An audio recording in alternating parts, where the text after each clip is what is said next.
اب وہ کیا اس نے کام کیا ہے یا کیا عمل کیا ہے کہ جس کی سزا دی جا رہی ہے، یہ عدالت کو یا تو اختیار ہو جج کرنے کا کہ وہ خود ہی کہہ سکے کہ 5 سال کے لیے یا 10 سال کے لیے یا 6 سال کے لیے خود ہی مناسب جو سمجھتی ہو وہ فکس کرے، نہیں تو یہ جو فیصلہ میجورٹی کا ہے یہ بڑا ریزنبل اور درست فیصلہ رائٹ. لیکن اعتزاز صاحب پھر ایک ہی عدالت سے اب یہ بات اٹھ رہی ہے کہ 2 متضاد فیصلے سامنے آئے ہیں. 2018 کے انتخابات سے قبل جو سابق چیف جسٹس ثاقب نثار صاحب کی عدالت نے فیصلہ دیا تھا، پھر کیا یہ اخذ کیا جائے کہ وہ فیصلہ غلط تھا؟ یہی اخذ کیا جائے گا، اور میرا خیال ہے میں تو پہلے بھی اس کو غلط سمجھتا تھا، اور ایک احترام کے ساتھ میں تو اس سے پہلے بھی اور آن دا ریکارڈ ہوں کہ یہ ذرا زیادتی لگتی ہے کہ تاعمر اس کو آپ ایوان سے یا انتخابات سے ہی خارج کر دیں اور ڈسکوالیفائی کر دیں. جس نے کوئی چھوٹا جرم کیا ہو اسی نوعیت کا، یہ ایک ہی نوعیت کے کیسز، اور کسی کا زیادہ گریوس ہو، تو وہ یہ علینا بالکل مجھے مناسب لگتا ہے یہ فیصلہ جو میجورٹی کا ہے. لیکن اعزاز صاحب آپ کیا سمجھتے ہیں کہ غلطی پھر ہوئی کدھر؟ آپ بھی ایک پارلیمنٹیرین رہے ہیں، پارلیمنٹ نے کیوں نہیں اس کو ایڈریس کیا؟ کبھی مدت کا تعین کرنے میں پارلیمنٹ کیوں نہیں اس طرح سے آگے نظر آئی؟ جو ہم نے لاسٹ ایئر دیکھا، جس سے ایک امپریشن اخذ کیا جاتا ہے کہ الیکشن ایکٹ 2017 کے وہ سیکشن 232 میں ترمیم اور بڑی جلدی ہیسٹ میں وہ ترمیم کی گئی، جس سے ایک امپریشن یہی ملا کہ آیا کہ نواز شریف صاحب کو شاید ایک بینیفٹ دینے کے لیے کی گئی. تو پہلے کیوں نہیں کر دیا گیا اس کو ایڈریس، اس مسئلے کو؟ نہیں، وہ تو پہلے ایڈریس اسی لیے نہیں کیا گیا کہ نواز شریف صاحب کو جس وقت اس کی ضرورت تھی اسی وقت کرنی تھی، ورنہ آپ کو آئین میں ترمیم کرنے یہ صرف 5-1 یہ الیکشن ایکٹ 2017 کا جو ہے صرف اس میں ترمیم کی ضرورت نہیں تھی. ترمیم تو اس میں اصل میں تو آئین میں ترمیم چاہیے، پر وہ بھی ایڈریس کریں گے ڈیٹیل ججمنٹ میں کہ کیوں نہیں آئین میں ترمیم کی اور بائی لا کیوں اس کا اطلاق کیا جا رہا ہے 5 سال کی سزا کا. تو وہ تو ضرورت جس وقت میاں صاحب کو تھی اسی وقت موو کرنا تھا لیجسلیچر نے، اور وہ تو لنڈن پلان پہ آپ چلے جاتے ہیں، وہ ساری لنڈن ڈیل وہ اس کے مطابق ہوا ہے. پر کسی کے بھی مطابق ہوا ہے، کسی کو ایک کو بھی فائدہ ہوا ہے، وہ اس سے قطع نظر یہ فیصلہ درست ہے. حالانکہ اور اس کو بڑی عجلت میں لیا ہے عدالت نے، کیونکہ چیف صاحب نے کوئی 2-3 روز پہلے ہی فرمایا تھا عدالت میں کہ یہ اس کیس کو ہم ٹیک اپ کریں گے اور بڑی جلدی فیصلہ کریں گے، شاید 10 تاریخ سے پہلے فیصلہ کریں گے. کیونکہ وہ میاں صاحب کی وہ یہ انہوں نے نہیں فرمایا کہ میاں صاحب کی کو اس کا فائدہ پہنچانا ہے فیصلے کا، یہ نہیں انہوں نے فرمایا تھا. پر یہ چیز ہے کہ اس سے 5 یا 6 آدمی ہی ان کے فائدے میں ہے. یہ 5 یا 6 آدمی یعنی میاں صاحب، جہانگیر ترین، بلوچ صاحب اور دو اور سنا ہے جن کا میرے پاس کیسز نہیں ہے. پر یہ دیکھنا چاہیے چیف جسٹس صاحب کو ساتھ ہی کہ یہ 5 افراد کو فائدہ ہوگا اس سے. لیکن جو نشان پارٹی کے نشان والا کیس ہے اس میں 12 کروڑ عوام کے حق کی بات ہے. 12 کروڑ کو ڈائریکٹلی افیکٹ کرتا ہے، اور اس کو آپ نے پیچھے چھوڑ رکھ دیا ہے. اس کو relegate to the lower position نہیں تھا رکھنا چاہیے. اس کی وجہ کیوں ہے 12 کروڑ میں کہہ رہا ہوں؟ 12 کروڑ تقریباً ووٹر اگر ہو پاکستان میں، اور شاید کم ہے، جتنے بھی ہیں کل ووٹر 8 کروڑ ہے یا اس سے کم ہے، جتنے بھی ہیں میکسیمم، ان سب کو ایک چوائس آپ جب بیلٹ پیپر سے ہٹا دیتے ہیں تو ہر ایک کو افیکٹ کرتا ہے، چاہے اس نے ووٹ اس کے حق میں دینا ہو چاہے خلاف دینا ہو. اور نشان پارٹی کے نشان کا کو اگر الیکشن کمیشن ہی ہٹا سکے اور چھین سکے پارٹی کا نشان، کسی بھی پارٹی، کل پیپلز پارٹی سے ہوگا، اس سے اگلی دفعہ نون لیگ سے ہوگا، تو پھر تو طائف الملوکی پھیلے گی، افراتفری پھیلے گی، انسرٹنٹی اور بے یقینی پھیلے گی۔ اگر آپ سمبل لے لیتے ہیں تو آپ نے ورچولی ایک پارٹی کو ڈیزالو کر دیا، کیونکہ اس کو منتشر کر دیا، اس کو اگر 40 یا 50 مختلف نشانوں میں بانٹ دیا، وہ پارٹی بھی نہ رہی، پارٹی کا ڈسپلن بھی نہ رہا جو 63A کے تحت اس کو کس طرح بھی انٹرپریٹ کریں ہوتا ہے، وہ بھی نہ رہا، اور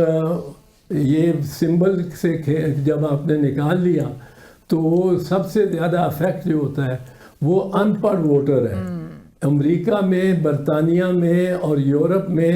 سمبل کی ضرورت نہیں ہوتی، کیونکہ لوگ آتے ہیں، اپنا نام پڑھتے ہیں اپنے کینڈیڈیٹس کے، اور جس کے سامنے وہ مشین ہوتی ہے، بٹن اس کا دبا دیتے ہیں۔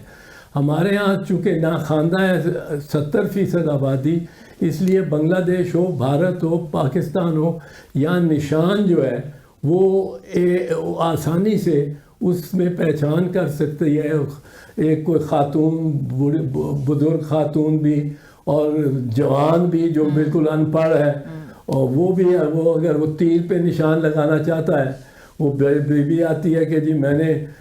چیئرمین بلاول بھٹو کو دینا ہے ووٹ، تو وہ تیر اس کو آسانی سے نظر آ جاتا ہے کہ تیر اس کا نشان ہے۔ پوسٹر پہ بھی اسی لیے تیر کا نشان ہے۔ رائٹ، اعزاز صاحب، گفتگو کا سلسلہ جاری رہے گا، مجھے یہاں پر ایک شامل کرنی ہے چھوٹی سی بریک۔ ناظرین اسٹے ود اس، ہم بریک کے بعد جب واپس آئیں گے ڈسکشن کو آگے بڑھائیں گے، ہمارے ساتھ رہیے۔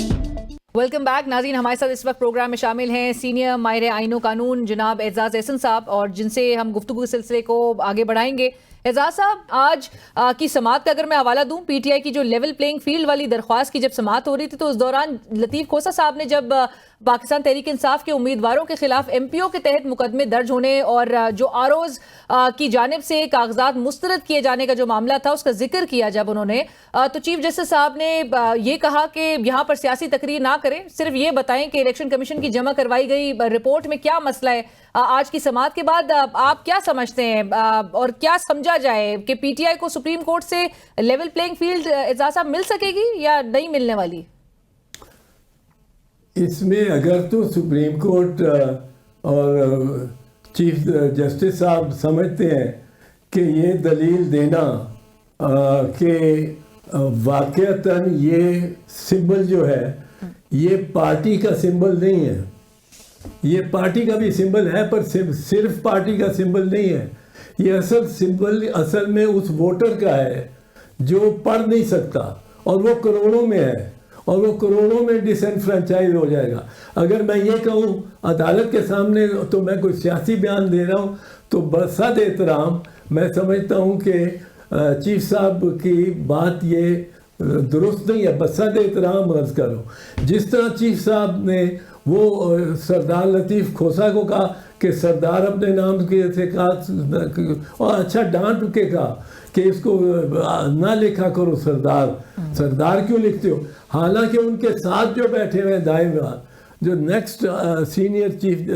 جج جو ایکٹنگ چیف جسٹس ہوئے تھے ان کی عدم موجودگی میں، وہ خود سردار طارق مسعود ہے۔ میں یہ سمجھتا ہوں کہ یہ بہت بہت ضروری کیس ہے، یہ جو آج فیصلہ کیا ہے اس سے کوئی لاکھوں درجے زیادہ ضروری کیس ہے، وہ ہے نشان کا، وہ بلہ ہو، تیر ہو، شیر ہو، وہ نشان کا ہے، اور نشان کو اگر آپ ایک پارٹی سے لے لیتے ہیں تو اس کے پہلے تو اس کے سارے ووٹرز کو آپ نے ڈس انفرینچائز کر دیا، پھر سارے ووٹر جو کل ووٹ ہیں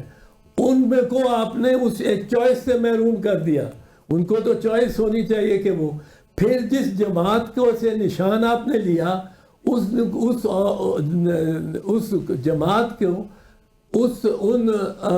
ممبر سے آپ نے اس کے ڈسپلن میں ممبر آپ نے ان کو محروم کر دیا یا ڈینائی کر دیا اس پارٹی کو جو خواتین میں پروپورشنیٹلی ان کی آنی تھی، 20 آئیں سیٹیں 15 آئیں 40 آئیں وہ ان سے محروم. اسی طرح اقلیتوں میں سے جو حصہ اس جماعت نے لینا تھا وہ بھی آپ نے کم کر دیا. اب آپ جماعت کو ڈیزالو نہیں کر سکتے. وہ آرٹیکل 17 کے تحت جیسے میں نے عرض کیا صرف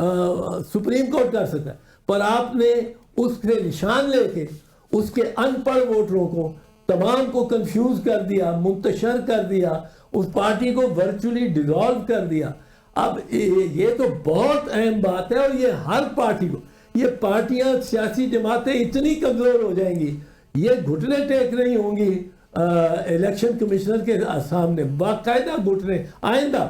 کہ جی ہمارا نشان ہمارے پاس رہنے دو, ہمارا نشان ہمارے پاس رہنے دو. یہ اختیار ہی نہیں ہے, یہ اختیار ہی نہیں ہے اتنی میس ڈس فرینچائزمنٹ کرنے کا. یہ اس کیس کو زیادہ اہمیت دینی چاہیے تھی چیف صاحب کو. چیف صاحب نے جو جس کیس کو اہمیت دیا اس میں تو اہمیت دیا, اس کے تو 6 آدمی ہیں کل جو ان کو فائدہ ہوگا یا ان کو نقصان ہوتا, کل 6 آدمی, اور یہاں 6 کروڑ آدمی ہیں. اس کیس کے لیے انہوں نے ٹائم ہی کوئی نہیں چھوڑا. اب باقی سارا روسٹر ختم کر کے اس کیس پہ ان کو کرنا چاہیے, اور 10 تاریخ سے پہلے فیصلہ کرنا چاہیے تاکہ یہ ڈس فرینچائز ہوں. رائٹ, لیکن یہ تو بہت متنازع بات ہو جائے گی. بالکل, بٹ اعزاز صاحب سماعت تو بہرحال انہوں نے 10 کو رکھ لی ہے, لیکن آپ کو یہ نہیں لگ رہا کہ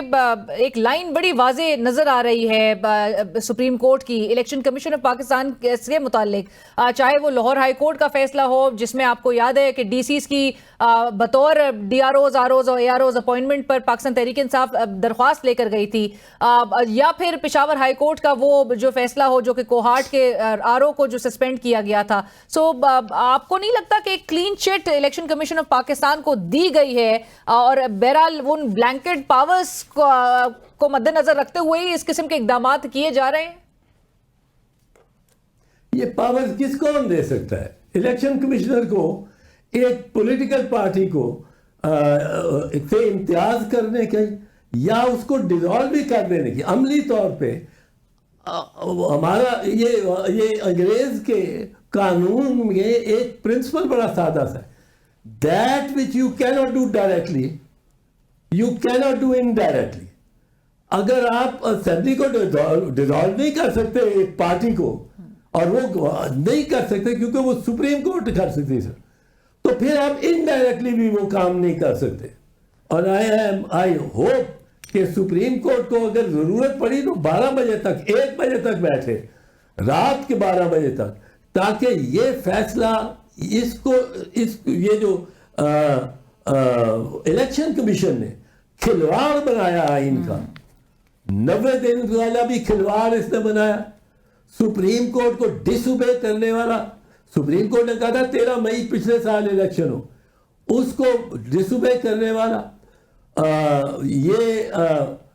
جو پارٹیز کو ڈیزالو کرنے والا ایفیکٹولی, جو چاہتے ہیں وہ کر رہے ہیں اپنی مرضی سے. تو اس میں سپریم کورٹ کو رین ان بھی کرنا چاہیے کہ تم کیا ظلم کر رہے ہو, اور غریب آدمی کو بھی ووٹ آپ ختم کر رہے ہو. بالکل صحیح ہے. اب آپ نے کہا آپ امید کرتے ہیں اور آپ توقع رکھتے ہیں کہ سپریم کورٹ اس کا 10 تاریخ کو یہ فیصلہ بھی سنائے گی. اب 2 سوال مزید میں آپ سے کروں گی. ایک تو اعزاز صاحب, آپ نے دیکھا ہوگا گزشتہ ہفتے سے ایک سابق وزیر اعظم جو جیل میں اور جن کی پارٹی کے ساتھ یہ کچھ ہو رہا ہے, انہوں نے مضمون لکھا تو نگراں حکومت نے بڑا ایک سخت رد عمل سامنے آیا. نگراں وزیر اطلاعات ہیں, انہوں نے تو دی اکانومسٹ میں شائع ہونے والا وہ ان کا آرٹیکل سابق وزیر اعظم عمران خان کا, اس سے متعلق تو انہوں نے کہا یہ گوسٹ آرٹیکل ہے, اور شاید معلومات بھی ان کے پاس اس حد تک ہے کہ وہ عمران خان صاحب نے خود نہیں لکھا. لیکن نگراں حکومت کے آپ رول کو کس طرح سے دیکھ رہے ہیں اس پورے سیناریو میں؟ کیا ایک جیل میں قید سابق وزیر اعظم آرٹیکل بھی نہیں لکھ سکتے؟ میں تو جب جیل میں تھا 2007 اور 2008 میں لائرز موومنٹ کے دوران, میں نے تو یقین کریں یہ فیکٹ ہے, نیوز ویک میں, نیو یارک ٹائمز میں, لاس اینجلس ٹائمز میں, ٹائم میگزین میں, اور 1-2 اور گارڈین میں نے تو 6-7 مضامین لکھے تھے. فرق یہ ہے کہ یہ اس پہ عمران پہ بڑی ٹائٹ سیکیورٹی ہے. تو میں بھی یہ سمجھتا ہوں یہ اس میں امکان ہے کہ عمران سے ملاقاتیں کر کے جنرل آئیڈیاز لے لیے ہوں کسی ایک کو, وکیل کو, یا اور کیونکہ میرا بھی خیال کہ کاغذ اس جیل کے باہر جا سکتا. اس جیل, یہ تو اتنی سخت جیل ہے. آپ دیکھیں کہ اس وقت گور علی خان جو کہ چیئرمین ہے اس وقت تحریک انصاف, وہ تحریک انصاف, وہ آج گئے ہیں ملنے, کیونکہ میرے تو ایسوسیٹ ہیں وہ 20 سال سے, اور دو ہم اب سیاست یا اس کی ڈسکشن نہیں کرتے, پر he is there, he is with me, we are together in the same office. تو وہ بتا رہے تھے کہ ایک کاغذ کا ٹکڑا بھی اور خالی کاغذ بھی نہیں آج, اور یہ گئے ہیں کوئی 100 نشستوں پہ, جو اسمبلیوں کی نشستوں پہ کینڈیڈیٹس کو ڈسکس کرنے کے لیے, ان سے سارے کاغذ لے لیے. اب آپ کو کیا یاد ہے کہ آپ نے 144 نیشنل اسمبلی کنسٹیٹوئنسی نمبر 144 پہ کتنے کینڈیڈیٹس کی درخواستیں آئی ہیں, کتنے ایکسیپٹ ہوئے ہیں, ان کے کیا کیا نام ہیں, ان میں سے کون کون خواہش رکھتا ہے کہ وہ بنے کینڈیڈیٹ پیپلز, یہ اس کا انصاف, تحریک انصاف کا. وہ بیچارے کو کیا پتا کہ وہ سارا کچھ اپنے ذہن میں, اور پھر کون سا گجر برادری ہے, کون سا, آج اس کو ایک کاغذ کا ٹکڑا نہیں. اور بہانا انہوں نے بنایا کہ جی وہ جو اکانومسٹ ہے اس میں آپ کا مضمون چلا گیا. اکانومسٹ کو سو کریں, اور اکانومسٹ ان کو سمجھ لے گا, لیکن یہ عمران خان کے ہاتھ سے گیا ہوا, اس کے سیل سے گیا ہوا نہیں لگتا مجھے, وہ ممکن نہیں لگتا. رائٹ, سو آپ بظاہر, کیونکہ میں نے تو بڑی سخت جیلیں بھی دیکھی ہیں. جب جیل سخت کر دیتے ہیں نا, آپ اپنی بیوی سے کو پیغام بھی ساتھ بیٹھے نہیں دے سکتے زبانی, کہ یہ اس کو کہہ دینا جا کے رائٹ. لیکن اس تناظر میں اس دن کے بعد سے اب آپ نے کہا کہ گور صاحب بھی بتا رہے ہیں کہ بڑی ریسٹرکشنز اب کر دی گئی ہیں, سو اب الاؤڈ ہی نہیں ہے. پھر یہ ڈسکشن کس طرح سے کریں گے ٹکٹوں کے حوالے سے؟ اعزاز صاحب, آخری سوال, کل اہم سماعت ہونے جا رہی ہے لاپتہ افراد کے حوالے سے, اور آپ ہی کی پٹیشن ہے جس پر یہ سماعت ہوگی, جس میں عدالت نے گزشتہ ہفتے بھی وفاق سے آئندہ غیر قانونی طور پر لاپتہ کیے جانے والے افراد کے حوالے سے کوئی اقدام اٹھائے جانے کی گارنٹی جو ہے, وہ جو تحریری ضمانت ہے وہ بھی مانگ رکھی ہے, اور لاپتہ افراد کمیشن سے بھی تفصیلات مانگی ہوئی ہیں. آپ کو اعزاز صاحب یہ معاملہ سپریم کورٹ میں حل ہوتا دکھائی دے رہے ہیں 5 سال کے بعد ہی, اگرچہ آپ کی پٹیشن یہ سماعت کے لیے لگائی اور اس پر اب ہیئرنگ سٹارٹ ہوئی, جو کہ مسنگ پرسنز کی بھی جو فیملیز ہیں انہوں نے بڑا اس بات کو بھی اپریشیٹ کیا کہ ایٹ لیسٹ سپریم کورٹ ہمیں سن رہی ہے. جس طرح کا سپریم کورٹ اس میں جس ڈائریکشن میں جا رہی ہے اس میں تو خاص کچھ حاصل نہیں ہوتا لگتا. میں نے کہا ان کو کہ انہوں نے فرمایا کہ آپ نے چند نام دیے ہیں صرف, اور ایک جنرل پٹیشن نہیں ہے آپ کی فار جنرل پبلک گڈ. میں نے کہا میں نے ایک پیٹرن بتایا ہے, ایک نیا پیٹرن ایمرج ہوا ہے, جہاں اغوا برائے تاوان نہیں ہے, اغوا برائے بیان ہے. اب یہ ایک نئی اختراع ہے جو شروع ہو گئی ہے. اب اس وجہ سے اب مطلب ہے, اب چیف صاحب اس پہ فرماتے ہیں کہ یہ تو ہیبس کارپس ہے, ہیبس کارپس ختم ہو گئی, وہ چلا گیا. بھائی وہ بندہ برآمد ہوا ہے, واپس آیا ہے, دستیاب ہوا ہے, اس کا ایک پورا بیانیہ چینج ہو گیا ہے, اس کا سافٹ ویئر ری ایڈجسٹ ہو گیا ہے. تو سپریم کورٹ کو ایسے کیس میں تو بڑھ کے گراسپ کرنا چاہیے, اور مجھے اور بہت ساری دنیا کو یہ توقع تھی کہ چیف جسٹس صاحب اس معاملے میں قاضی فیض عیسیٰ جیسا جج ایک پرو ایکٹیو اور پوزیشن لے گئے، اور جس طرح انہوں نے فیض آباد دھرنے میں ایک دبنگ فیصلہ دیا، اور وہ جو جسٹس منیر والا فیصلہ نہیں تھا یہ، اور یہاں آ کے آپ نے ایک امید دلائی بھی، بہت امیدیں لوگوں کو تھیں یا ہے، اب بھی ہے میں سمجھتا ہوں، پر فرام چیف جسٹس قاضی فیض عیسیٰ یہ ان کا کہنا کہ یہ تو ہو گیا ہے، یہ تو واقعہ ہو گیا ہے، اس کے لیے ہم ریلیف نہیں دیتے، یہ آن دا بیک فٹ جا رہے ہیں قاضی صاحب، رائٹ، اور میں سمجھتا ہوں کہ ان کے جو توقعات قوم کو تھی وہ شاید پوری نہ ہو۔ اب آپ اس میں الجھ جاتے ہیں، جیسے میں نے کہا کہ سردار کیوں لکھا ہوا ہے آپ کے نام سے، کیوں لکھتے ہو؟ رائٹ، لیکن آپ کو کہیں نہ کہیں بہرحال اعزاز صاحب آپ ایک آپٹمسٹک بھی ساؤنڈ کر رہے ہیں، جہاں پر آپ نے کہا 10 تاریخ کو بھی جو معاملہ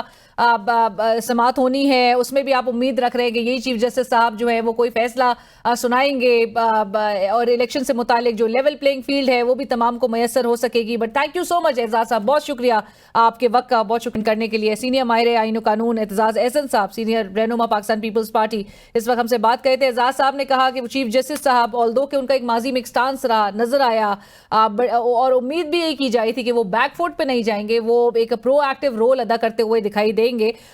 لہٰذا یہ جو معاملہ ہے مسنگ پرسن سے متعلق، اعزاز صاحب کہتے ہیں جس ڈائریکشن میں جاتا ہوا دکھائی دے رہا ہے اس سے زیادہ کچھ امید تو نہیں نظر آ رہی ہے، لیکن ساتھ ساتھ اعزاز صاحب اس حوالے سے بھی بڑے آپٹمسٹک ساؤنڈ کر رہے ہیں کہ جہاں پر پاکستان تحریک انصاف جن کو اس وقت ایک لیول پلینگ فیلڈ کا وہ مطالبہ کر رہے ہیں، دیگر جماعتیں بھی ہیں، لیکن جو پٹیشن ان کی ہے اور جس سے متعلق وہ کہہ رہے ہیں کہ ان کو الیکشن کمیشن آف پاکستان، جو کہ اگین اعزاز صاحب کے بقول ایک ایڈمنسٹریٹو باڈی ہے، وہ کس طرح سے کروڑوں عوام کو، کروڑوں ووٹرز کو ڈس انفرنچائز کر سکتے ہیں ایک الیکشن سمبل لے کر، کیونکہ رجسٹر اور ڈی رجسٹر کرنا ایک سیاسی جماعت کو وہ اتھارٹی صرف اور صرف سپریم کورٹ آف پاکستان کے پاس ہے۔ پروگرام میں اس وقت چلیں گے ہم ایک بریک کی طرف، اور بریک کے بعد جب ہم واپس آئیں گے تو ہم الیکشن اسپیشل ایک سیگمنٹ کا آغاز کرنے جا رہے ہیں، اور ہم کانسٹیٹوئنسی کو فوکس کریں گے، کینڈیڈیٹ کو فوکس کریں گے، کانسٹیٹوئنسیز کے حوالے سے، مسائل کے حوالے سے عوام کو بتائیں گے، اور کیا امیدیں ہیں عوام کی، ساتھ ساتھ کیا حل ہے کینڈیڈیٹس کے پاس، اس پر ڈسکشن ہوگی ایک بریک کے بعد۔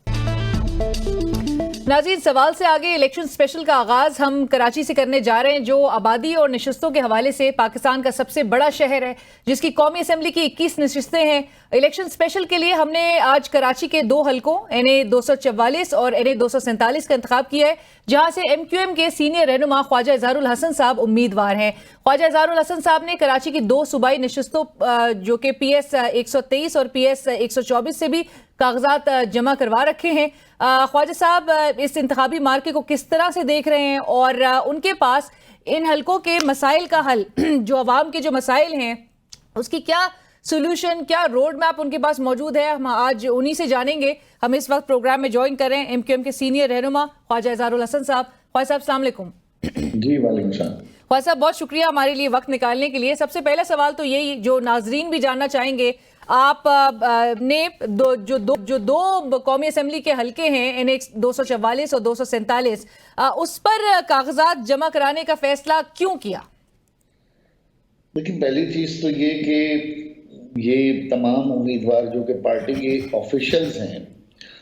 جو رابطہ کمیٹی کے اراکین ہیں، یہ ڈپٹی کنوینئرز ہیں، انہوں نے کنوینئر کی ہدایت کے اوپر جہاں جہاں سے بھی انہوں نے کہا وہاں سے جمع کرا دی۔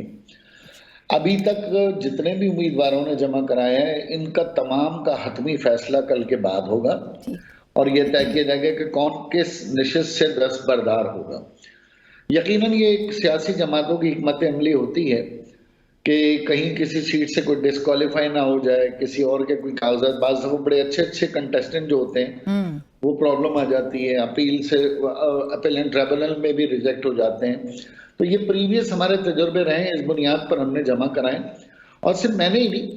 مصطفیٰ بھائی نے، فاروق بھائی نے، خالد بھائی نے، سب نے ایک سے زائد جگہوں سے جمع کرائے۔ اب جہاں تک یہ کہ جیسے یہ آپ نے فرمایا، دیکھیں انتخابات میں تمام جماعتیں حصہ اسی لیے لیتی ہیں تاکہ وہ حکومت بنائیں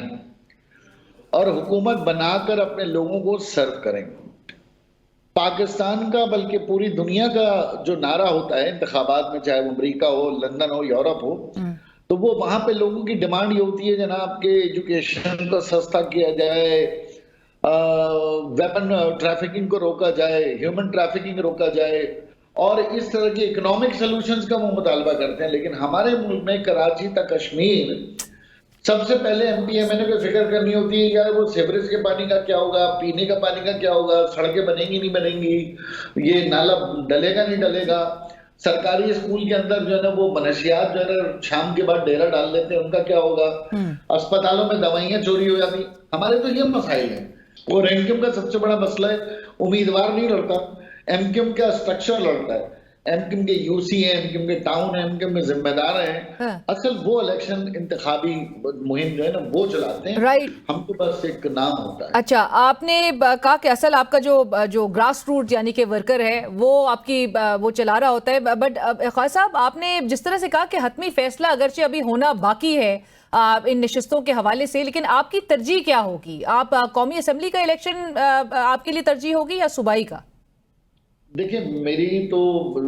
پہلی پریفرنس تو ظاہر ہے جو پارٹی طے کرے، لیکن اگر ذاتی طور پہ پوچھا جائے تو میں تو یہ کوشش کروں کہ مجھ سے کوئی بہتر امیدوار ہو تو وہ زیادہ بہتر طریقے سے پرفارم کرے، چاہے قومی ہو صوبائی میں ہو.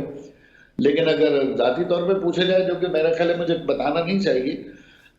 شاید میں قومی میں بہتر سرو کر سکوں. آپ سمجھتے ہیں کہ آپ قومی اسمبلی میں بہتر سرو کر سکتے ہیں، اور اس کی کیا وجہ ہے اگر ہم آپ سے پوچھیں؟ دیکھیں اس کی تو وجہ یہ کہ میں نے یہ 15 سال لیجسلیشن کی ہے صوبائی اسمبلی میں، اور جو صوبائی اسمبلی میں لیجسلیشن ہے وہ 18ویں ترمیم کے بعد جو ہے وہ بڑی محدود ہو چکی ہے. اب آپ اس میں مزید بہتری نہیں لا سکتے، اور اصل کچھ 18 امینڈمنٹ کے بعد مین ترمیم کی آئین کے اندر ضرورت ہے قومی اسمبلی میں. اور میں بحیثیت وکیل اور بحیثیت لیجسلیچر یہ چاہتا ہوں کہ جو ہمارے آئین کے اندر جو سقم ہے، جو عام غریب متوسط طبقے کے لیے جو قانون سازی جس کا ہم نے اپنے مینیفیسٹو میں بھی اظہار کیا ہے، اور اس سے منسلک تمام قوانین میں، اور اس سے منسلک تمام رولز میں، اور اس سے منسلک تمام بورڈز میں جہاں جہاں پر میں بہتری کر سکتا ہوں وہ کروں. اور حلقے کے لوگوں کے لیے کوئی میگا پروجیکٹس، خاص طور پہ میری نیت یہ کہ دونوں حلقوں کے لیے سرجانی بھی ہے، نیو کراچی بھی ہے، وہاں پر ہمارا ایک بہت بڑا ہمیں ٹراما سینٹر ٹائپ کا کوئی ہاسپٹل، اور ایک ہمیں بہت ہی وہاں پہ ایک کالج، میڈیکل کالج یا یونیورسٹی کی طرز پر ہمیں کوئی جگہ ہمیں چاہیے جو کہ وہاں کے لوگوں کا دیرین خواب ہے. خواجہ صاحب، اس صورتحال میں، آج کے حالات میں، آپ جہاں پر جانتے ہیں کہ پاکستان تحریک انصاف تو پریٹی مچ کلپ نظر آ رہی ہے، اس وقت آپ کا مقابلہ پھر ہوگا کس سے؟ یہ روایتی طور پر ون سائیڈڈ ہوتا ہے. یہاں پر کوئی مقابلہ ان کا کبھی بھی کسی سے نہیں ہوا، اور سامنے والوں کی ضمانتیں ضبط ہوتی نہیں ہیں. سرجانی ہو، معمار ہو، نیو کراچی ہو، نارتھ کراچی ہو، یہ بالکل ہی 100% ہمارے حلقے رہے ہیں، اور یہاں سے ان کا امیدوار ہی کامیاب ہوتا رہا. رائٹ، تو ابھی آپ کو لگ رہا ہے کہ 2024 کے الیکشنز میں یہاں سے ایم کیو ایم ہی اور جیتتی ہوئی نظر آ رہی ہے، اور بھاری نمبر سے؟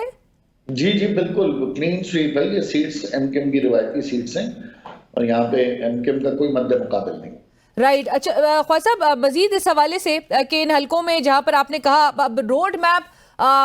کیا ہوگا، یا آپ سمجھتے ہیں کہ آپ کے پاس جو ہے وہ اس الیکشنز میں جانے کے حوالے سے عوام کو دینے کے لیے وش لسٹ پہ زیادہ الیکشن لڑا جائے گا، یا پھر آپ کے خیال میں اسٹریٹجی بھی تیار ہے؟